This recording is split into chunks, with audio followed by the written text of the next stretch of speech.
All right, well, hello everyone and happy Thursday. It's digital host AJ Wuest here, welcoming you back to Before the Four, the live stream where I go through some of 48's top news stories and then some before our 4 o'clock newscast. I say it every day, wherever you're watching Before the Four this afternoon, whether it's on Facebook, YouTube, or the 48 Now live stream. As always, thank you so much for watching and spending just a bit of your Thursday afternoon here. Now, let's jump into some of today's top stories, and let's begin in Muscle Shoals, where earlier today we learned that a baby was surrendered at a baby box. It was the first baby surrendered at that location. The baby box is located at Muscle Shoals Fire Station 4. It's been in place since last year. The boxes give parents who want to give up their baby up to 45 days after the birth the opportunity to do so anonymously. The babies will be taken to the hospital when they are dropped off, then handed over to the Department of Human Resources to help find them a new home. And 48's Aria Pons will have more on this coming up in our evening newscast, so make sure to stick around. But now moving over to Huntsville, where authorities have now identified a man who was found dead in a South Huntsville home yesterday. Huntsville police say they were called to a home on Clovercrest Drive shortly after 6 yesterday morning. Officers say 47-year-old Mark McGarr was found dead inside the home. They say it was determined that McGarr died after suffering a medical issue during the night. Now, no foul play is expected at this time. But now in Coleman County, where a Vinemont man was arrested following a shots fired incident yesterday. 63-year-old James Sloan, that's who you're seeing on screen, he allegedly fired in the direction of Coleman County Road Department employees as they were performing maintenance work on County Road 1101. Sloan tried to get away in a car, and once deputies arrived, he was quickly caught. Authorities say he was also in possession of marijuana. Sloan is facing several charges, including reckless endangerment, aggravated assault, menacing, possession of drug paraphernalia, and resisting arrest. And we'll have the latest on this situation coming up in our evening newscast. But now, let's talk about the weather. 48 First Alert meteorologist Jeff Denoyer lets us know what to expect. Jeff? Hey, good Thursday to everybody. Hot, hot, hot, right? Where is fall? Oh, that doesn't arrive until Monday, so we got some days before it gets here. That's why it's still hot outside. Temperatures get up into the 90s, not just today, but also as we go into tomorrow, Saturday, and Sunday. I call it the party boat in Decatur. There it is, 93. A lot of sun out there mixed with a few clouds.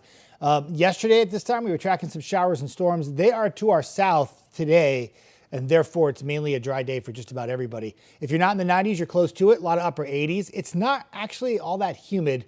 Hard to convince that this time of year when it's this hot, because you go outside and you want it to feel like fall and it doesn't, but it's really truly not that humid. It's just straight up hot. Tonight, mainly clear, patchy fog, mid 60s.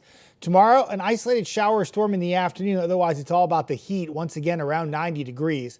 3-day forecast, the 90-degree days keep on coming for Friday, Saturday, and Sunday. One way to get relief, pop one of those isolated storms in the afternoon. Otherwise, you stay dry, and you continue to stay hot early next week on Monday. Very humid when fall officially arrives, but change is on the way. It'll be a frontal boundary. Comes in sometime Tuesday night, Wednesday, and Thursday. It's going to linger across the area, bring some much-needed rainfall, and eventually drop the temperatures back, and it will start to feel more fall-like by the mid to end of next week, with high temperatures trickling on back to around 80 degrees. All right, definitely good to know. Thank you, Jeff. And you guys watching at home, you already know First Alert Weather Extra. That is tonight at 9:30. First Alert meteorologist Jeff Denoyer will be back here in the streaming center tonight, and he'll have all the latest he's seeing on the radar. Feel free to leave a comment. Jeff always has a great time with it. He will shout you out. So yes, you're just not going to want to miss it. 48 First Alert Weather Extra. You can watch it wherever you're watching Before the Four right now. But now we are going to head to break, but coming up, a few stories in case you missed them. A James Clemens football player told he can't compete due to an administrative error, a new tax on vapes in one North Alabama city, and taking a look at interest cuts. It's all ahead. We'll go through it all in 1 minute.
All right, well, hello everyone and welcome back to Before the Four. Now with the story in case you missed it out of Madison.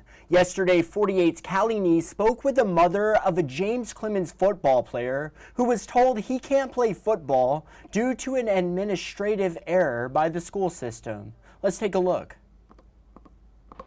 James Hollins is a senior at James Clemens High School, and playing football his senior year means more than just a scholarship. It means living a legacy. Cassandra Hollins, James's mother, told me James has always loved football, and he's put his heart and soul into it, especially after the passing of his grandfather. He wanted to follow his grandfather's shoes and play in college. But Cassandra says an administrative error at the school is putting everything in jeopardy. Tell us, well, I'm sorry, but we're just going to let your child fall through the cracks because, you know, we don't want to make a risk or we don't want to potentially get a fine. We don't want to go through this, even though we're the ones who did this to him. To me, it just baffles me. I'm like, what are you there for if you're not here to protect our children? Cassandra told me last year her son's counselor tried to help him by moving around some classes, but somehow a science class got lost in the shuffle. The counselor said everything would be fine if James took an online class. James took that class, passed it, and was told everything was settled before the first snap of the season. It wasn't until week 2 that James found out that that class was never added to his transcript. No one at James Clemens or the city schools office has been able to fix this. Now she says James has no film to show to college coaches, and it may affect his chances at getting a scholarship and follow in the footsteps of his grandfather. And so where this year he should be getting signed, I'm thinking we're probably going to be at camps again this year trying to prove that he still got it. After a report at 4, I received an email from a Madison City School spokesperson. He acknowledged that the district is aware of the situation, but says privacy policies prevent everyone involved from making any comments. Reporting in Madison, Callie Neese, 48 News, on your side. And now in the Shoals, where the Muscle Shoals city leaders recently passed a city tax on vape products. This is the second city here in North Alabama to pass such a tax, with Decatur being the first. 48's Aria Pons with more. I stopped by almost every smoke shop located within Muscle Shoals city limits to ask the managers what they think of the recently passed vape tax here. Some didn't care, while others were extremely disappointed. One manager even told me that if his sales start to plummet by the end of the year, he's possibly thinking about moving out of the city and permanently closing his shop down. City leaders say the tax will be beneficial to the community. Muscle Shoals Mayor Mike Lockhart says the tax will be on all vape products sold, distributed, delivered, stored within the city limits and its police jurisdiction. And the tax on that would be 10 cents per milliliter for businesses operating inside city limits, then only about 5 cents for those operating within the police jurisdiction. There was going to be a tax starting in 26 by the state. So it was going to be there. For us to engage and get our fair share, we needed to go ahead and do this now. The state tax coming next year would only give the city a portion of taxes collected back to it if the city didn't take this step. The money from the city's tax will go into the general fund for city operations like infrastructure, roads, and more. Lockhart says city leaders discussed 2 major points before actually moving forward with the tax. The same, having a tax on vape, just like you do on tobacco or alcohol, and then the fact that if we were going to engage in it, we wanted to be able to collect our own taxes so that we would make sure we got reimbursed for what was sold, exactly what was sold in our jurisdiction. Lockhart says the tax won't go into effect until every business is given at least a month's notice. Reporting in Muscle Shoals, Aria Pons, 48 on your side. And now let's talk about interest rates. The Federal Reserve is cutting them by a 1/4 point. Now this cut encourages consumers to go out and spend. 48's Nick Ballinger with more on what this means. For the first time in 2025, interest rates are getting a cut. Economists say they expected this move from the Federal Reserve as unemployment numbers continue to climb. Given economic conditions right now, a small cut is what you'd expect, actually. This cut applies to any short-term loan like credit card loans, car payments, and even some mortgages. Associate Dean of Business at UAH, WAFF Orman, says this 1/4% cut seems small, but it's the gradual bump the economy may need. cut in interest rates is basically the Federal Reserve encouraging us to go out and spend. But can it turn the economy around? I took that question to senior advisor at the Welch Group in Birmingham, Jay McGowan. The attempt is to reduce rates, which in theory will allow businesses to go out and obtain capital. And in turn allows them to hire more employees. But even with a key interest rate cut, you still need to watch your paycheck. People have been receiving a lot of interest income on just, savings accounts, money markets, CDs. With this move, those rates are likely to come down. The concern on many minds, will this finally bring down home prices?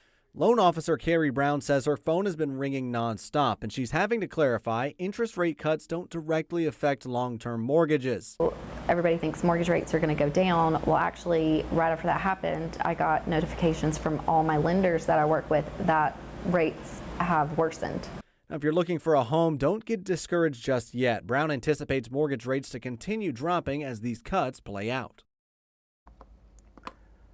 Now let's go through the stories you're just not going to want to miss coming up in our evening newscast. Previewing Boom Days happening this weekend in Fort Payne, Senator Tuberville on the recent suspension of Jimmy Kimmel, and finally a new Iceplex groundbreaking in Huntsville. And these are just a few of the stories you're just not going to want to miss coming up in our evening newscasts. And we do not have a Facebook fun today. If you're returning to Before the 4 this afternoon, you know this is normally the time for our Facebook fun segment. We usually have a 48 Facebook question of the day, but we do not have one today, but it will be returning tomorrow, so make sure to stick around for tomorrow's Before the 4. Again, that starts at 3:40, and we'll have a Facebook fun.